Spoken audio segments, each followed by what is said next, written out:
Question, please raise your hand. We'll start with James Ham. Hey, Luke, how are you today? Good, James. You? Good, good. Hey, we had a pretty long conversation with De'Aaron after the game the other night, and he kind of took it upon himself that he hasn't played that well this season, not as well as he would like and other people would have liked. Just, do you think that there's a possibility that having a game like that and still losing can be eye-opening for a young player like that who's ready to take another leap?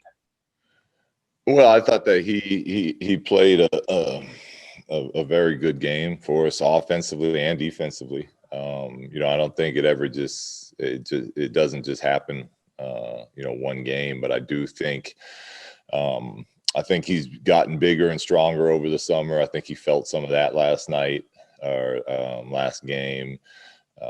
I think that he understands a lot of how our team goes from a confidence level is on, his shoulders as far as, how he's out there playing. So, look, he's had some really nice moments this season, but we're a much better team when he's in constant attack mode. And, some of those stops he got, on Brandon, who's, extremely hard to guard, or big time high level winning plays, like more stuff like that is what our team needs. He took a charge against Zion. He was the only guy on our team. Zion had 31 points in the paint.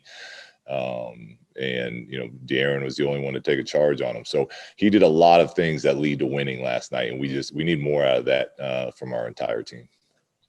You think there's a little bit of pressure? He's feeling the pressure after signing the big extension to be more and to take that step.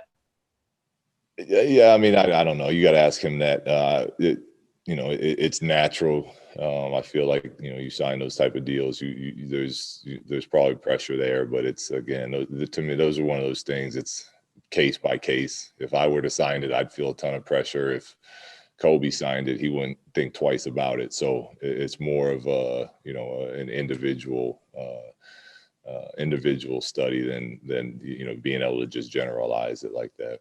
Marshall Harris. Hey, Luke, I'm not sure if you're aware, but Adam Silver today talked about the possibility of players getting vaccinated as part of a public service announcement or a campaign to get vaccinations going, especially in communities of color. I didn't know if you or the players had talked at all about the possibility of vaccinations and what's your stance on doing that as part of a public service announcement, or if that's going to be left to individuals. Yeah, I think you got to leave it to individuals. I didn't hear Adam's release today, but I think that's got to be, it's got to be something you believe in, right? Like me individually, I'm not huge on vaccinations, but on this one, I'd go get it. So I'd have no problem saying that. But that's, to me, you can't force people to speak on that. It's got to be something they believe in. And following up a game with the Clippers, obviously you just saw this opponent. What's it like going back from that game to now trying to prepare for another game, and maybe what you've learned in between, maybe the way the team is playing now compared to then? If there's, how do you approach it as a coach? Well, you look to make adjustments on what hurt us, and look, this Clipper team is probably playing the best basketball in the league right now. I mean, they're shooting over 40% as a team from three. I think NBA. I know it's early, but an NBA record for how they're shooting the ball, and they got two all-stars that put a ton of pressure on your defense. So there's adjustments where we worked on today. But ultimately, it's going to come back down to us. How hard are we fighting? What's how locked in are we? From a communication and a game planning standpoint, and really going out there and just playing better basketball. Even going back and watching that Clipper game, a lot of shots they hit. They were tough contested shots. Where we really got in trouble was we had a lot of breakdowns. So you put on top of the fact that they have these, two great players and their whole team is shooting lights out. And then we have the amount of mistakes we made on top of that. And we just really never gave ourselves a chance. Jason Jones. Hey, Luke. Jason. Hey, De'Aaron's 2 top scoring games came in games that you guys lost. Not saying there's a correlation in that, but can it be discouraging for a young player when you have a game like that a couple of times in your career and you don't get the win in either situation?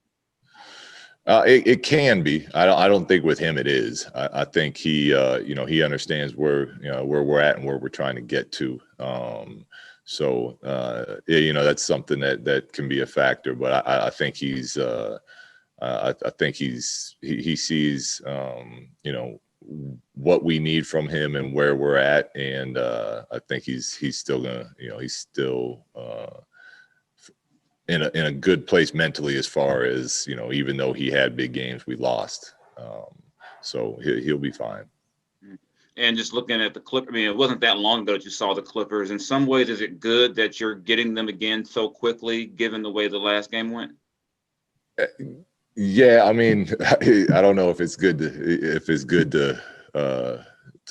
play the Clippers, especially right now at the level they're playing at. I mean, I watched that Indiana game, and they they got what they wanted on them too. Indiana's one of the best defensive teams in the league. At least they have been the last few years. So they're playing at a high level. But yeah, there are, Jason, some advantages to playing the same team, where you get to you feel what it's like. You get to you get a better sense of what they're what offense they're running, the coverages.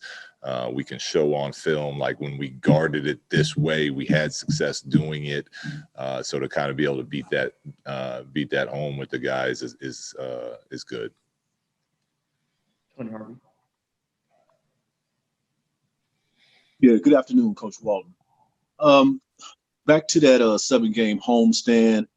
The opposing teams, they shot 49% beyond the arc, 226 attempts, 112 made. I just want to, get your commentary on that, and what can you do to run these guys off the line? Or, I know it's a tool that every team that uses. This is just something, these teams know when they come to play Sacramento that they can take advantage of. Well, yeah, we broke down all those threes. With a lot of them are coming on some over helping, which is is better than not helping at all. So we got to get better at being able to make the read of when we need the help and when we should start inching our way back out to shooters when our guys have them contained. A good amount of them came on just one-on-one, defense, not playing it's good enough one-on-one defense where they're direct line driving us, and now our whole defense is put into rotations. And then when we close the shooters, we're closing short right now. We have to be in today's NBA. You have to be able to close to touch, and then be able to slide with them with the offensive player for at least a dribble or two. And right now I think we're overly concerned with getting beat off the dribble, so we're closing short, and guys are making us pay for that. So yeah, we're aware of those numbers. We spent 90% of practice today on defensive rotations and coverages and whatnot, and we know we got a lot of games coming up. So yeah, we're on it. We got to keep drilling, keep getting better. And I also want to ask you back to what Marshall was talking about at the beginning about the vaccination. And one of the concerns, in the Black community, the Tuskegee experiment, which went on for 40 years, and they did have a solution to that, with the syphilis, and they kept this program going on. And you did say you're not a big fan of vaccinations, but you were willing to do it for the league. Why is that when you don't have, I don't know if you have faith in it or not like that, but you're against it? Is it just something that, just to keep people safe and yourself safe and the family safe? Can you explain that? Yeah, as far as why I would get this vaccination, why you you're saying? Yeah, where we're at in the world right now. I've in the people that I've talked to and the information I've seen, it just seems like the best way to try to get back to a safe, normal life again. So, when I say I'm not really into that many vaccinations, I'm more talking about the research I've done when I, with young kids that I have, and the amount of vaccinations that they give, children under the age of 5 now, to me is more of where I'm talking about.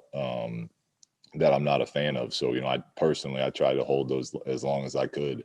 But with this and where we're at in this world, and we have to be able to do something. And this is one that, as an adult, I would make the decision for myself to get. And I would encourage others to. Now, my mother is choosing not to get one. That's her choice. But I'm just speaking for myself that I would go out and get one if it was available. We got time for a couple more. Jason Anderson. Hi, Luke. How you doing today, sir? Good, Jason. Good. Looking at defensively, the struggles you guys have had. Are you considering any changes to the schemes that you guys have put in, or any of the changes that you've implemented from last year, or just stay the course for now? Yeah, I mean, we're to me the biggest issues we're having right now is more of being able to guard our guys. We're not doing any crazy schemes. We're doing the same schemes that most teams are doing. And we got to keep getting better at it. And a lot of times you look for a quick fix and it's just not there. The right path is to stay the course and just keep drilling, keep showing film, keep learning. We know that's offensively we've been doing a lot of things we really like, but we're not giving ourselves a chance to win with the defensive stuff. And that's not all on the defense. We are giving up a bunch of points off of live turnovers, which makes those numbers worse. But yeah, there's no quick fix, Jason. It's just you got to keep working. It's got to mean more to us as a group. And I get that we sometimes, especially with Hassan out there, we don't have the size of some of these other teams, but we got to make up for that with quickness and speed then. And that's really just where we're at. I get asked a lot about, obviously everybody looks at the rotation, and we've talked about Belly. You just mentioned Hassan. As much as you guys want to be switchable and versatile defensively, is that part of why we haven't seen as much of them recently? And, I know Hassan's hurt at the moment, but is that lack of versatility and switchability with some of those bigger guys why we don't see as much of them now? Well, yeah, I mean, Hassan's is strictly injury thing. And I mean, there was some things that we were trying to look at defensively from a switching standpoint that we were trying to get to. Belly, like I said, Belly and I have been talking. We're on the same page, and he'll be back in this rotation soon. I got time for one more. Sean Cunningham. Hey, Luke, I was curious with this funk you guys are in right now, and kind of the defensive problems have been such a focus. I was just curious if it's caught you that much by surprise. I mean, obviously you knew defense was going to be a thing to work on and a progressive evolution for your team, but has it caught you by surprise to be this bad that you've shown so far in this skid? Yeah, I mean, we talked a ton about it last season too. You guys know my feelings on it. You have to be able to get stops to be a good, consistent team. We made some progress last season as the year went. Adding Alex Lynn and Bazemore, I thought really helped stabilize that defensive core for us.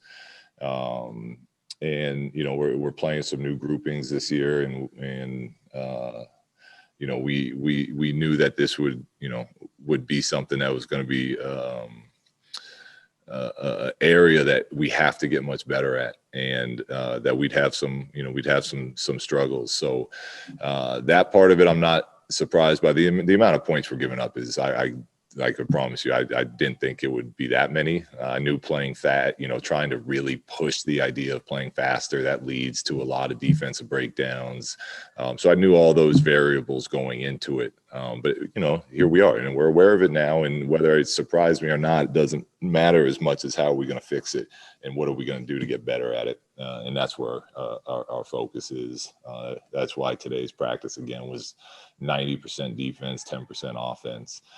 Because it's just we have to get better and have to start getting some stops. You know, the last game kind of comes to mind where, you talked about getting the fight back. And I wonder how discouraging it is to, even though the defense remains a problem, you see that fight, you lose that game. You have a guy with a career high, good performances from all around for the most part. But do you feel like the players have endured this skid pretty well, or how discouraged are they? No, they're fine. It's a long season. These are the challenging times for sure. And this is as a group. They'll continue to stick together. We'll continue to fight, and we'll get through it together.